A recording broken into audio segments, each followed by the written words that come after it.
मैंने social media पे एक खबर देखी है कि जी 19 लोगों की आम माफ़ी का ऐलान किया गया और फिर बहुत सारे हमारे सो कॉल्ड सहाफ़ी तजियाकार जो हैं वो तारीफ़ों के पुल बांध रहे हैं जी कि बड़ा कोई आला ज़रफ़ी का सबूत दिया गया, बड़ा कोई रहमदिली का सबूत दिया जा रहा है। आप लोगों को शर्म नहीं आती? आप लोगों को शर्म नहीं आती कि आप ये सवाल कर सकें कि इन 2 सालों में लोगों के घरों की चादर और चार दीवारी पामाल की गई है। इन 2 सालों में जवानों पे, औरतों पे, बच्चों पे, बुजुर्गों पे गैर कानूनी पर्चे किए गए हैं। इन 2 सालों में लोगों के कारोबार तबाह किए गए हैं।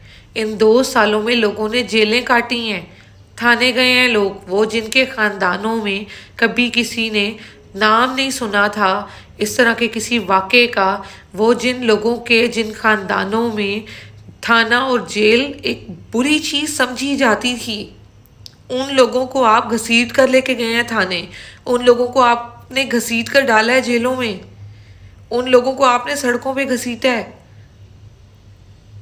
तकरीबन 2 साल बाद 19 लोगों की आम माफ़ी।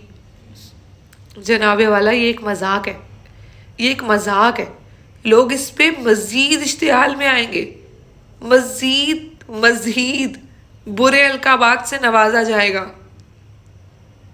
इस तरह के मजाक ना करें अपने साथ। आम माफ़ी का ऐलान हमने देखा था, किया था आपने किया था आम माफ़ी का ऐलान 10, 11, 12, 13 मई को, जिन्होंने एफिडेविट लिख के दिए थे, जिन्होंने पार्टी छोड़ी थी, जिन्होंने कहा था कि इमरान खान से कोई ताल्लुक नहीं है,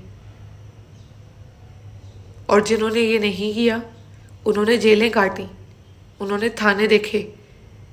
मफरूर हैं वो लोग अब भी।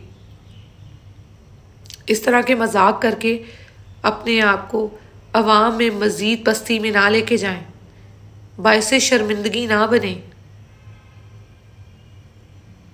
सोचें इस बात पे, मुल्क को किसी सही रुख की तरफ जाने दें। अगर आपने आम माफ़ी का ऐलान करना है तो 9 मई से अब तक जितने केसेस किए हैं गैर कानूनी, उन्हें ख़त्म करें। अपनी आवाम के लिए ऐलान करें कि जी हम आम माफ़ी का ऐलान करते हैं, 9 मई से अब तक के सारे पर्चे ख़त्म, ताकि आवाम आपकी तरफ कुछ सोच सके, आपके साथ खड़े होकर कुछ सोच सके। फ़िलहाल तो बड़ा फासला है, और ये फासला अब इस तरह ऐसे ख़त्म नहीं होगा।